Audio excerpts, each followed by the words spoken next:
그리스도의 철학자 아리스토텔레스는요, 행복한 인간의 삶, 사람들이 살아가면서 참 행복을 누리기 위하여 절대적으로 필요한 요소가 하나 있다고 이야기하는데요, 그것을 절제라고 이야기합니다.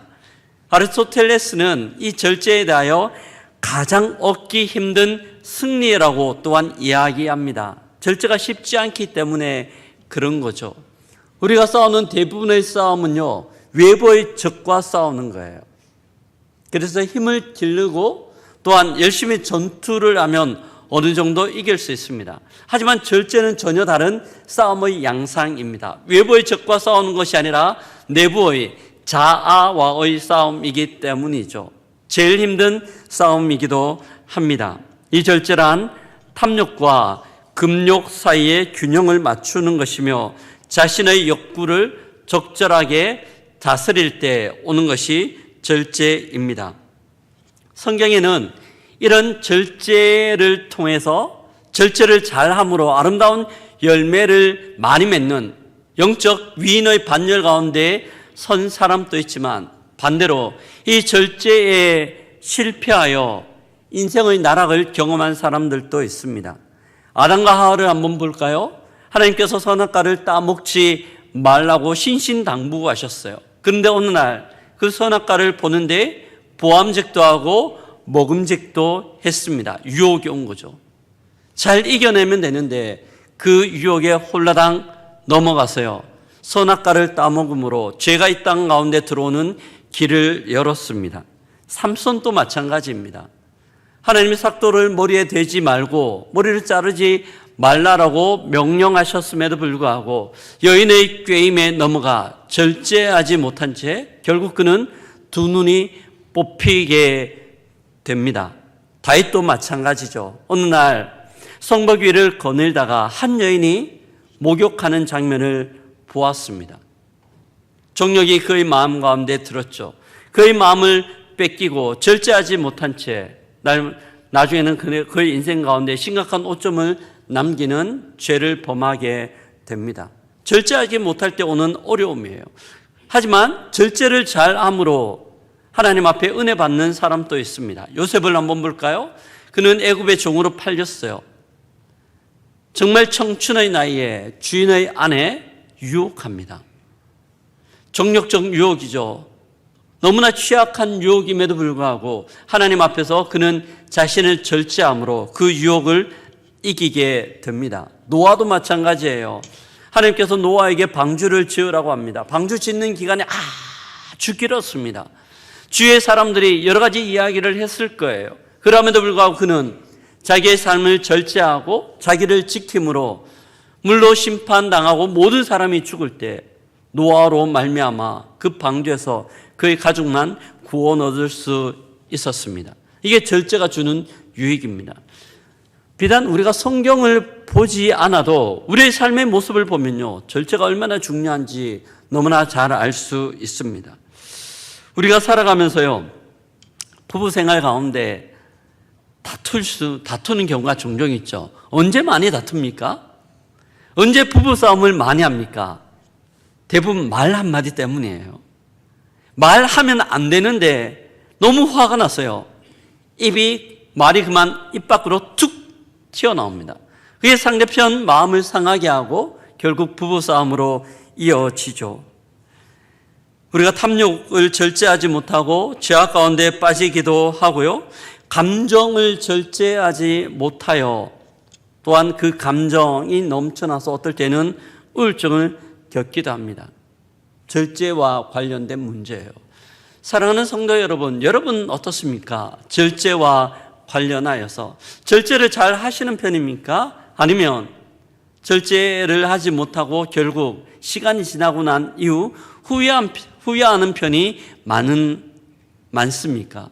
어떻습니까? 저는 오늘 말씀을 통하여서요, 성경이 이야기하는 절제에 대하여 같이 한번 살펴볼까 합니다. 그리고 또한 어떻게 하면 그 어렵다고 이야기하는 절제, 그 절제를 통하여 우리의 삶을 성공적으로 만들어 갈 수 있을까? 주의 음성 듣는 시간 되기를 주의 이름으로 축복합니다. 오늘 본문은요, 사도 바울의 생애와 관련된 부분입니다. 사도 바울은 그의 전생애가 하나님 앞에 너무나 귀하고 아름답게 쓰임 받았어요. 왜 그랬을까요? 어떻게 그럴 수 있었을까요? 그는 본문에서 한 단어로 설명합니다. 절제라는 단어로 설명하고 있습니다. 사도 바울이 이야기하는 절제는 무엇일까요? 무엇이 절제일까요? 물론 우리는 절제의 개념을 알고 있습니다. 하고 싶은 것들을 하지 않는 것, 유혹들을 뿌리치는 것, 그것이 절제입니다. 하지만 성경이 우리에게 이야기하는 절제는 단순한 그 차원을 조금 넘어서고 있어요. 사도 바울은 우리가 읽었던 본문 19절에서 자기의 모습에 대하여 이야기하며 자유라는 단어를 사용하는데요. 내가 모든 사람에게 자유로우나 라고 이야기합니다. 그는 모든 사람에게 자유로웠습니다. 이 자유라는 것은요, 어느 것 가운데 속박되지 않는, 어느 것 가운데 매이지 않는 상태를 자유라고 이야기합니다. 실로 그는 참 자유하였습니다. 예전에는 예수 그리스도를 모를 때는 그는 율법 가운데 매여 있었고요. 또한 유대인이라는 신분 가운데 매여 있다가 복음의 진리와 진술을 경험하게 되죠. 그 복음 가운데 참 자유를 발견합니다. 요한복음 8장 32절에서 말씀하시는 것처럼 주께서 말씀하시죠. 진리를 알지니 진리가 너희를 자유케 하리라. 복음의 진리 가운데 너희가 참 자유함을 얻을 수 있다는 말씀입니다. 저도 20대 청년의 시절에 이 말씀을 깊이 경험하였어요. 저는 모태신앙이고 5대째 가정에서 신앙생활을 하면서 참 율법적인 매여 있는 신앙이었습니다. 그러다가 예수 그리스도의 복음, 십자가의 은혜가 무엇인지 깨닫게 난 이후에 하나님 저에게 가장 큰 선물을 주셨는데 그게 자유였습니다. 복음 가운데 주어진 자유. 사도 바울도 이 자유를 경험하고 있는 거죠. 누구도 사도 바울을 얽어맬 수도 없고 누구도 억압할 수 없었습니다. 그런데 이런 자유함을 경험하던 사도 바울이요, 19절에 보면 조금 더 다른 이야기를 또 하고 있어요. 19절에 보면 내가 모든 사람에게 자유로우나 스스로 모든 사람에게 종이 된 것은, 그는 자유로웠지만 스스로 모든 사람에게 종이 되었다라고 표현하고 있습니다. 오늘 본문에서 종이 된 것은 이 단어를 원어적으로 해석하면 스스로 종으로 만들었다는 의미예요. 나는 자유한 자이나 자발적으로 나 자신을 모든 사람의 종으로 만들었다라는 의미입니다. 자유하지만 그 자유로 자기 자신을 누리는 것이 아니라 오히려 자기 자신이 자유를 포기하고 종으로 스스로 매였다라고 이야기하는 거예요. 조금 어려운 말인데요. 이것은 종교개혁자 루터가 하는 말과 일맥상통합니다. 루터가 하는 말을 한번 읽어보겠습니다. 함께 읽습니다. 그리스도의 사람은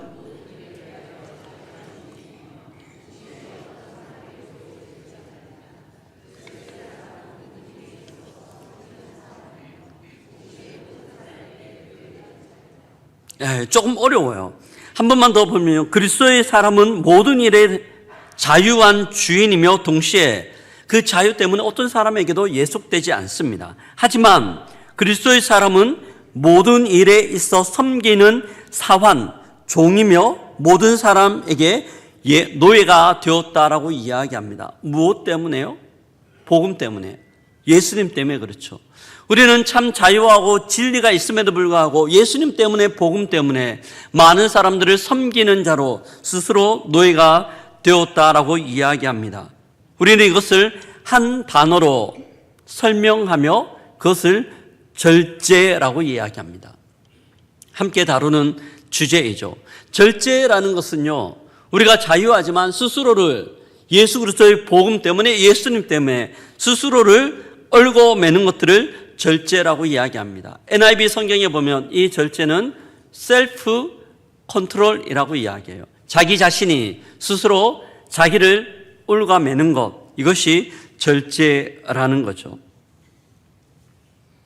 성경에 있어서는요, 사람들은 흔히 이야기하기를 자기 힘이 없어서 어떤 것들을 그만둘 때 그것을 포기라고 이야기합니다. 자기에게 능력이 없기 때문에 그만두는 것들을 포기라고 이야기해요. 하지만 절제라는 것은 자기에게 어떤 것들을 할 수 있는 힘이 있음에도 불구하고 스스로 그 권리들을, 자유들을 포기하는 것들을 절제라고 이야기합니다. 성경은 우리에게 포기하라고 말씀하지 않아요. 성경은 우리에게 포기하라고 말씀하지 않고요. 대신 우리에게 복음 가운데 절제할 것들을 명령하고 또한 말씀하고 있습니다. 이것이 능력입니다. 우리 보통 능력이라고 이야기할 때요, 다른 사람들보다 탁월함을 가지고 있을 때 능력이라고 이야기하죠. 말을 잘할 때 그 사람이 말하는 능력이 있다고 이야기하고요, 또한 어떤 기술을 가지고 있을 때 타인이 없는 그 기술로 인하여 그 사람에게 능력이 있다라고 이야기합니다. 근데 성경이 이야기하는 한 차원 더 높은 능력이 있는데요, 그 능력은 타인보다 잘할 수 있는 힘으로 어떤 것들을 이루는 것이 아니라 그 힘이 있음에도 불구하고 그 힘을 사용하지 않을 때 더 큰 능력이라고 이야기합니다. 예수님께서 우리에게 이런 능력을 보여주셨어요. 마태복음 4장에 보면 공생애를 시작하는 예수님의 모습이 나옵니다. 40일 동안 광야에서 금식하셨어요. 육체의 몸을 입고 있기 때문에 예수님에게 40일 금식은 정말 쉽지 않는 일이었습니다. 배고픔 가운데 지쳐있던 어느 날, 어느 순간 마귀가 나타나요. 예수님께 유혹을 합니다. 배고프지? 옆에 있는 돌을 변하여 떡을 만들어 먹어라. 너의 배고픔을 체결해라 라고 이야기합니다. 예수님에게 그런 능력 충분히 있으셨어요. 말씀으로 돌을 떡으로 만들어 배고픔을 면할 수 있는 능력이 있으셨습니다. 그럼에도 불구하고 주께서 말씀하시죠. 사람이 떡으로만 사는 것이 아니요 하나님의 입으로 나오는 모든 말씀으로 살지니라. 아멘. 예수님은 능력이 있음에도 불구하고 그 능력을 사용하지 않고 그 능력 사용하지 않음으로 마귀의 모든 유혹을 승리하셨습니다. 이것이 예수님께서 우리에게 보여주신 능력이에요. 한 차원 더 높은 능력이며 존귀한 능력이기도 합니다. 이것이 절제이거든요. 어느 날이었습니다. 차를 몰고 지나가고 있는데 그 지점이 제가 정말 존경하는 노 목사님이 살고 있는 지역이었습니다. 지나가다가 목사님에게 전화를 드렸어요. 목사님, 박인기입니다. 지나가다가 목사님 생각나서 한번 전화 드렸습니다. 혹시 어디 계신가요? 집에 있지. 잠깐 들어와. 차나 한잔 하고 가지. 이거 가도 될까요? 당연히 들어와도 되지. 빨리 와. 목사님의 초청. 예견되지 않는 방문이었지만 너무나 반갑게 맞이해 주셨습니다. 집에 들어가서요, 앉아서 차를 마시며 차담을 나누고 있었습니다. 근데 한쪽 편에 보니까 아주 멋있는 밍크 코트가 그냥 툭 던져져 있는 거예요. 근데 목사님, 저 밍크 코트 너무 귀하고 비싼 것 같은데 너무 좋은 옷인데 왜 저렇게 보관하세요? 내 옷걸이에 걸어서 잘 보관하셔야 계속 퀄리티 있게 잘 입을 수 있는데 왜 저렇게 있습니까? 라고 제가 질문하자 목사님이 허허허 웃으시면서요 말씀하시는 거예요. 그 옷은 자녀들이 사모님 생일이 되어 아주 비싸게 돈을 모아 선물한 옷이었어요. 너무나 좋은 옷이었는데 사모님이 그 옷을 입고 밖에 나가는 일이 없다는 거예요. 그리고 한 번씩 그 밍크 코트를 농에서 꺼내 입고 거실을 왔다 갔다 하며 거울에 비춰보고 다시 한번 어느 순간 다시 장에 넣어 놓는다고 이야기합니다. 왜 그러신가요? 목사님 너무 좋은 옷인데요. 집사람이요. 혹시나 이 옷을 입고 나가면 성도들 중에 힘겨운 사람들이, 힘겹게 살아가는 사람들이 마음의 불편함을 느낄까 봐 마음에 시험 들까봐 그렇게 입고 나가지 않고 집에서만 입어요. 참 미련스럽죠? 허허허. 목사님의 말씀을 듣는데요, 마음에 짠함이 있는 거예요. 자녀들이 선물해 준 것 얼마나 입고 싶겠어요. 다른 사람에게 자랑하고 싶은 마음도 있을 것 같아요. 그럼에도 불구하고, 충분히 그렇게 할 수 있음에도 불구하고 그렇게 하지 않는 사모님의 모습이었습니다. 짠하기도 하고 감동도 있고 대단하다라는 생각도 들었습니다. 사랑하는 성도 여러분, 아름다움에는 여러 가지 빛깔이 있습니다. 있는 그대로의 아름다움도 있고요, 꾸며진 아름다움도 있어요. 그런데 또한 아름다움이 있는데요, 아름다움의 여러 가지 등급을 따질 수는 없지만 저는 최상의 아름다움이 있다라면 불필요한 모든 것들을 걷어내고 정말 본질적인 것만 남았을 때 그 본질이 주는 아름다움이 있다고 생각합니다. 그 본질적인 아름다움이 빛날 때는요, 어떤 것도 그 아름다움을 능가할 수 없는 고귀함과 존귀함이 있기 때문이죠. 사모님이 보여주신 그 모습이 진정한 아름다움, 절제를 통하여 빚어진 아름다움 아닌가 생각합니다. 이런 아름다움이 우리에게 있기를 주의 이름으로 기도합니다. 이것이 절제예요. 성경이 우리에게 보여주는, 또한 사도 바울이 우리에게 말씀하시는 절제입니다. 많은 사람들이 이런 절제의 미를 갖고 싶어 합니다. 절제의 아름다움을 갖고 싶어 해요. 그런데 이 절제가 참 쉽지 않아요. 저도 절제하는 것들을 하고 싶지만 절제가 참 쉽지 않다는 것들을 많이 발견합니다. 오늘 본문에서는요, 사도 바울이 왜 그의 삶들 가운데 절제가 가능했는지를 우리에게 보여주고 있습니다. 19절에 보면 계속해서 이야기합니다. 내가 모든 사람에게 자유로우나 스스로 모든 사람에게 종이 된 것은 더 많은 사람들을 얻고자 함이라 라고 말씀합니다.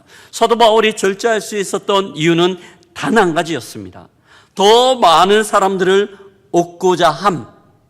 그 절제를 통하여 훨씬 더 많은 사람들을 주께로 인도하고자 함. 그 목적, 그 부르심이 사도 바울이 절제하며 살 수 있었던 이유입니다. 그리고 20절부터 22절까지에는요, 그 절제의 삶에 대하여 쭉 설명을 하고 있어요. 그는 유대인이었지만 복음 가운데 자유했어요. 하지만 유대인을 얻기 위하여 유대인처럼 되었고, 율법으로부터 자유하였지만 율법 아래 있는 이들을 얻기 위하여 율법 가운데 들어갑니다. 또한 이방인들을 얻기 위하여 그 이방인의 모습 가운데 들어가며 연약한 자들을 얻기 위하여 그 또한 연약함의 모습을 띠고 있습니다. 이것이 사도 바울이 절제하였던 삶의 모습이에요. 그런데 이런 절제는요, 저절로 되지 않습니다. 절제라는 것은 절제를 선택했기 때문에 지불해야 되는 대가들이 있어요.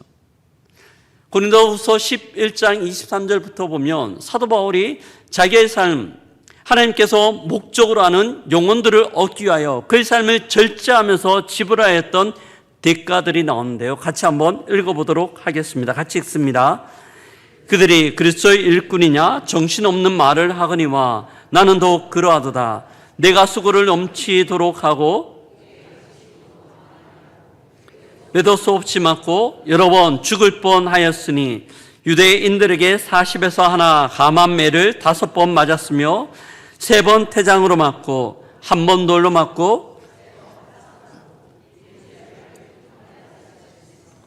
여러 번 여행하면서 강의 위험과 강도의 위험과 동족의 위험과 이방인의 위험과 신의 위험과 광야의 위험과 바다의 위험과 거짓 형제 중의 위험을 당하고 27절까지 사도 바울이 지불하였던 대가들에 대하여 이야기합니다. 이것 보면 어떤 느낌 드나요? 참 버겁다라는 생각이 듭니다. 사도 바울이 그가 절제를 선택하며 영혼들을 얻기 위하여 절제를 선택했을 때 그의 삶은 참 버거운 삶이었어요. 그러면서 질문 하나 던집니다. 왜? 왜 이런 어려움들을 바울이 스스로 택했을까요? 왜 이런 고난의 삶들을 그는 살아갔을까 하는 문제입니다. 누가 돈을 준다 하더라도 쉽게 용납하거나 쉽게 선택할 수 없는 이 고난의 문제 가운데 바울은 스스로 선택해서 들어갑니다. 왜 그랬을까요? 그는 19절에서 이야기하죠. 더 많은 사람들을 얻고자 함. 더 많은 사람들을 얻고 더 많은 사람들을 구원시키기 위함이었습니다. 이것은 하나님께서 바울에게 주신 소명이고 사명이었습니다. 그의 전체의 절제의 삶을 설명할 수 있는 단어는 딱 한 가지예요. 소명. 하나님께서 그에게 주신 사명 때문이었습니다. 그는 자유를 절제하고 카멜레온과 같은 삶들을 살았죠. 사명을 이루기 위해서입니다. 철저한 하나님 앞에서의 삶이었어요. 사도 바울은 오늘 본문에서요, 그가 이 절제 때문에 사명의 삶들을 살아가는 모습에 대하여 설명을 하는데요, 25절에 보면, 20단 24절에 보면 운동선수에 비유하고 있습니다.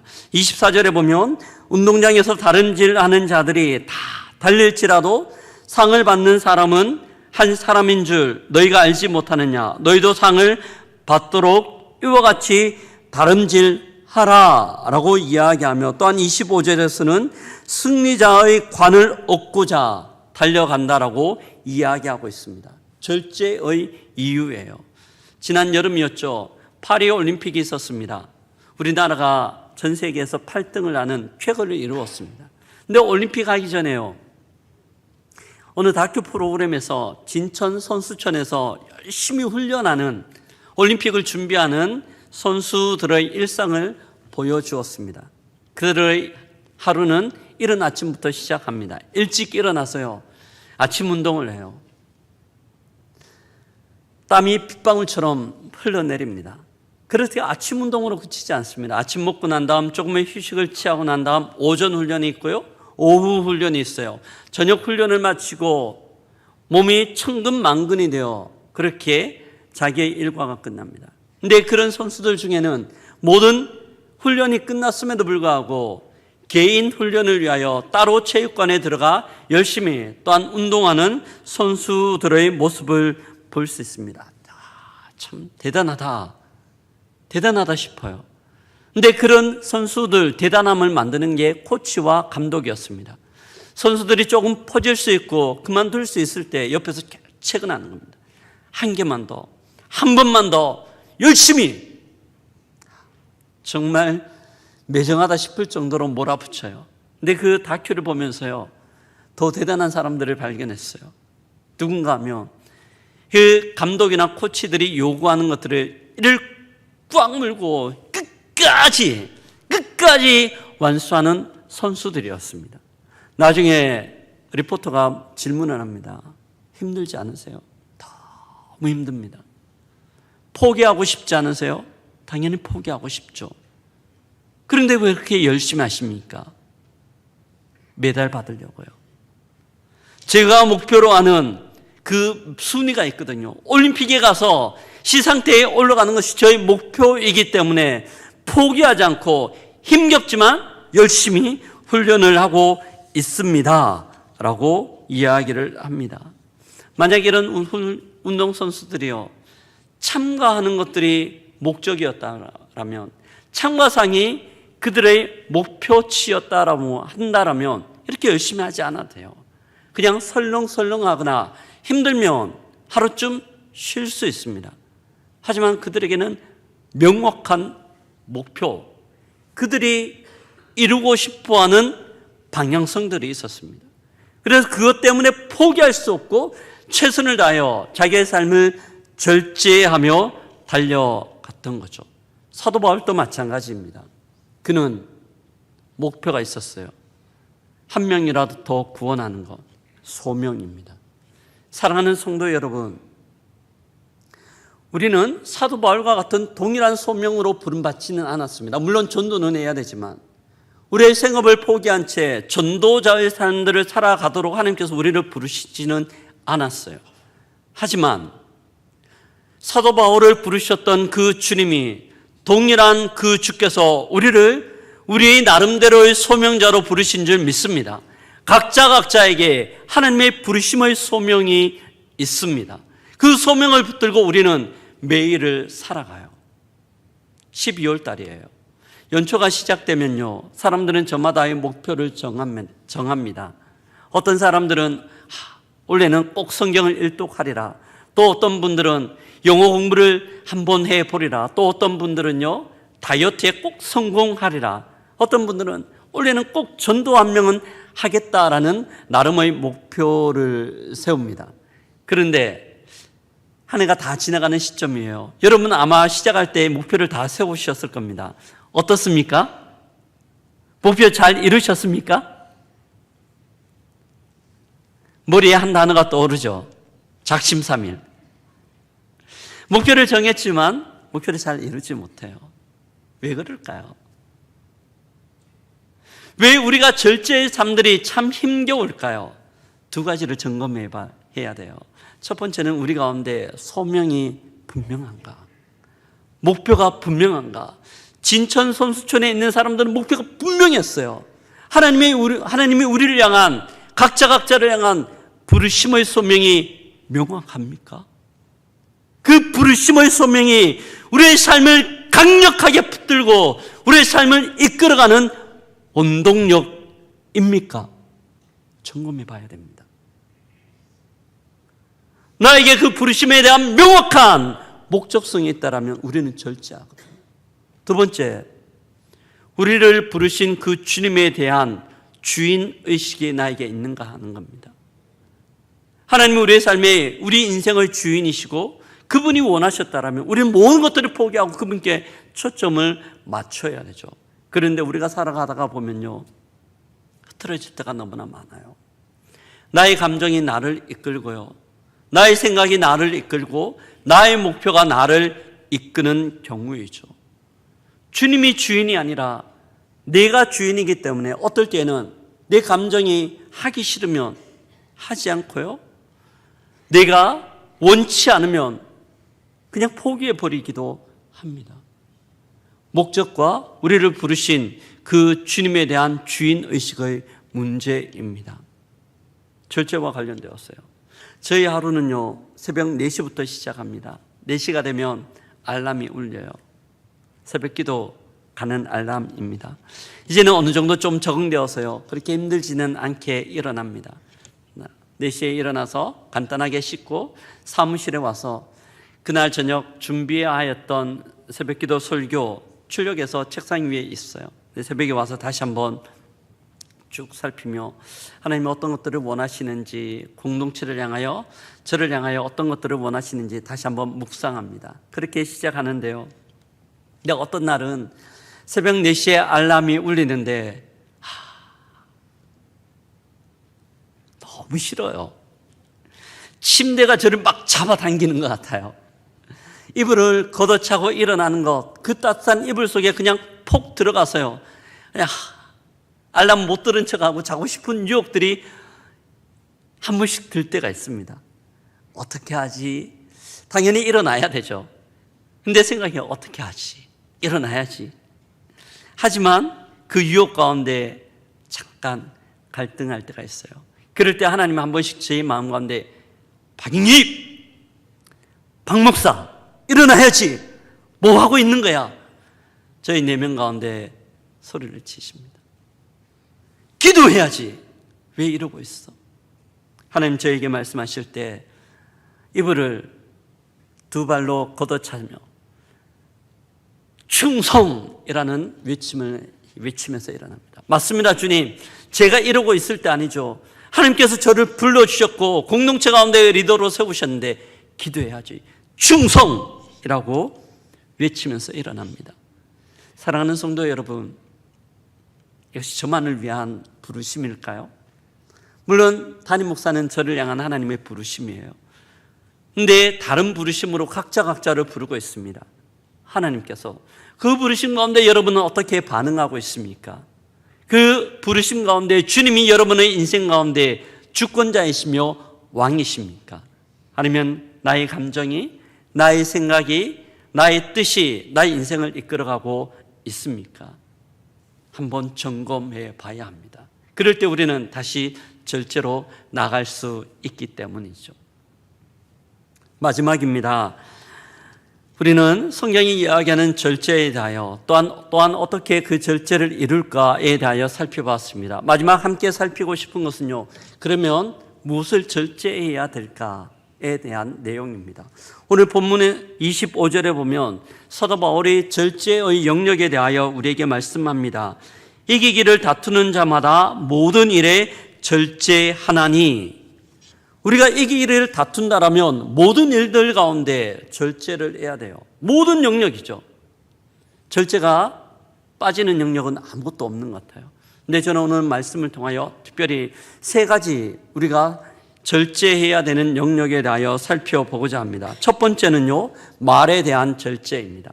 말은 너무너무 중요해요. 말하지 않고는 우리는 살 수가 없거든요. 말을 통하여 우리의 감정을 드러내고, 말을 통하여 의사소통을 합니다. 말을 통하여 하나님을 찬양하고, 말을 통하여 또한 복음을 전하기 때문입니다.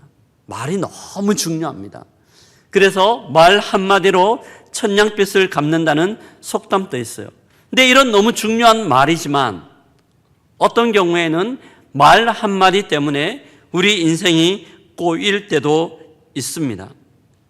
제가 앞부분에서 설명해 드렸죠. 부부싸움 언제 합니까? 말 한마디 때문에 해요. 하지 않아야 되는 말인데 화가 나서 입 밖으로 툭 던져버리면 걷잡을 수 없도록 감정의 부딪힘이 있어서 부부싸움을 합니다. 부모하고 자식 간에 관계가 틀어지는 이유가 뭐예요? 뭐 때문에 그렇습니까? 말 한마디 때문에 그렇습니다. 하지 않고 멈춰야 됨에도 불구하고 아이들의 모습 가운데 화가 나서 한마디 해버립니다. 너는 왜 그래? 너는 커서 뭐가 될래? 넌 누구를 닮아서 그래? 네가 그러니까 그렇지. 이 한마디 말 때문에 관계가 완전히 틀어지기도 하죠. 아라비아에 가면요, 새 황금문이라는 속담과 같은 시가 있어요. 세계의 황금문입니다.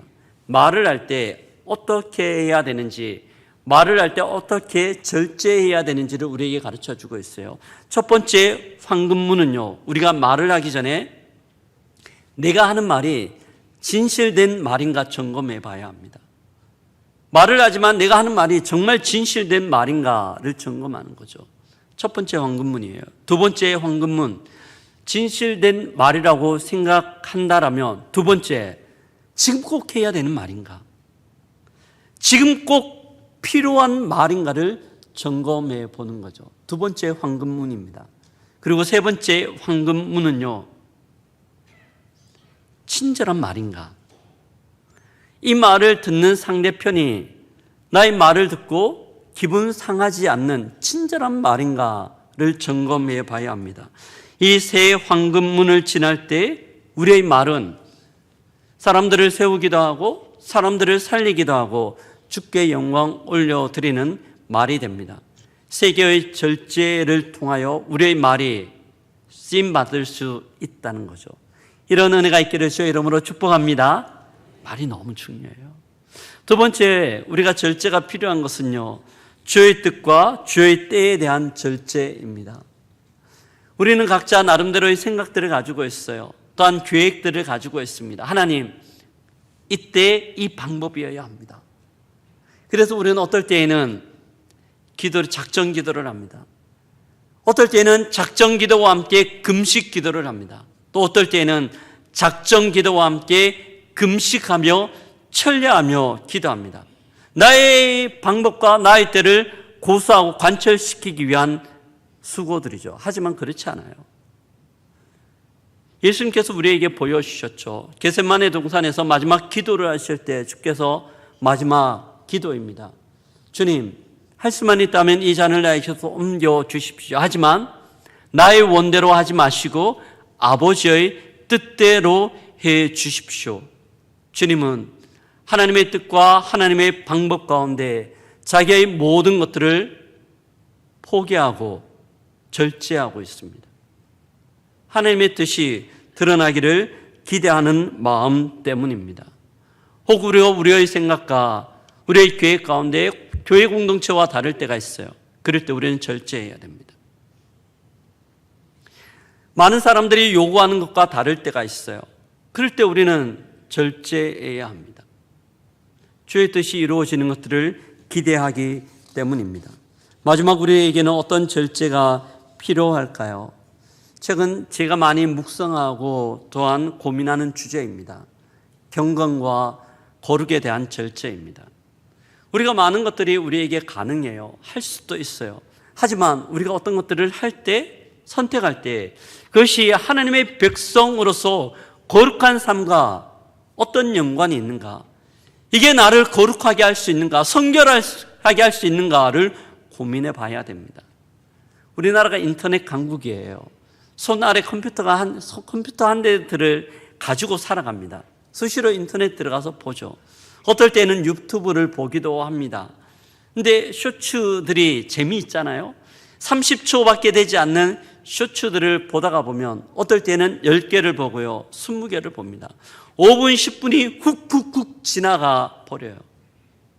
내가 해야 되는 것들이 있음에도 불구하고 전혀 하나님 앞에 경건에 도움되지 않는 것들을 그냥 선택하며 보낼 때가 있는 거죠. 그러다가 탐욕에 빠지기도 하고, 그러다가 아담과 하와가 빠졌던 육체의 정욕과 안목의 정욕과 이생의 자랑에 빠져 죄로 흘러 들어갈 수 있기 때문입니다. 우리는 이것이 하나님 앞에 거룩한가, 정결하고 성결한가의 기준을 가지고 우리를 절제해야 됩니다. 그럴 때 우리의 삶들 가운데 하나님의 뜻들이 펼쳐지기 때문입니다. 말씀을 마무리합니다. 저는 설교를 시작하면서요, 아리스토텔레스의 말로 시작했습니다. 마무리도 아리스토텔레스가 했던 말들로 마무리를 할까 합니다. 저급한 욕망과 싸워 이긴 사람은 강한 적을 이긴 사람보다 훨씬 위대하다. 저급한 자기 자신 안에의 욕망과 싸워 이긴 사람, 절제한 사람은요, 강력한 외부의 적과 싸워 이긴 사람보다 훨씬 더 위대하다라고 이야기합니다. 절제의 위대함에 대하여 이야기합니다. 사람들이 꽃을 좋아하는 이유는 꽃의 아름다운 모습과 또한 꽃이 풍기는 향기로운 향리 때문입니다. 그런데 사람에게도 이 모습과 향기가 있다는 건 여러분 알고 계십니까? 우리 각자의 사람에게도 모습과 향기가 있어요. 사람들은요, 이 모습과 향기들을 만들어내려고 합니다. 좋은 옷, 비싼 명품 옷을 입어서요, 자기의 외적인 모습을 만들어내려고 하고, 또한 향기로운 향수를 뿌려서 자기의 향기를 만들어내려고 합니다. 근데 시간이 지나요. 아무리 좋은 옷도 지저분해지면 벗어야 됩니다.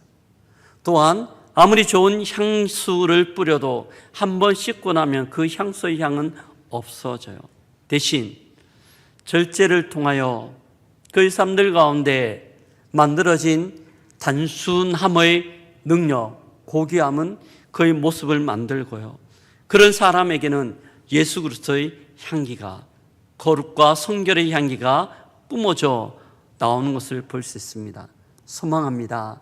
하나님께서 우리를 절제로 부르셨습니다. 많은 것들을 선택할 수 있지만 주님이 우리의 삶 가운데 부르신 그 부르심의 목적과 주가 주인이심을 고백하며 내가 원하는 것이 아니라 하나님이 기대하는 것들을 이루어 그리스도의 향기, 그리스도의 모습들, 작은 예수의 모습들을 보여줄 수 있는 우리 모두가 되기를 주의 이름으로 축복합니다.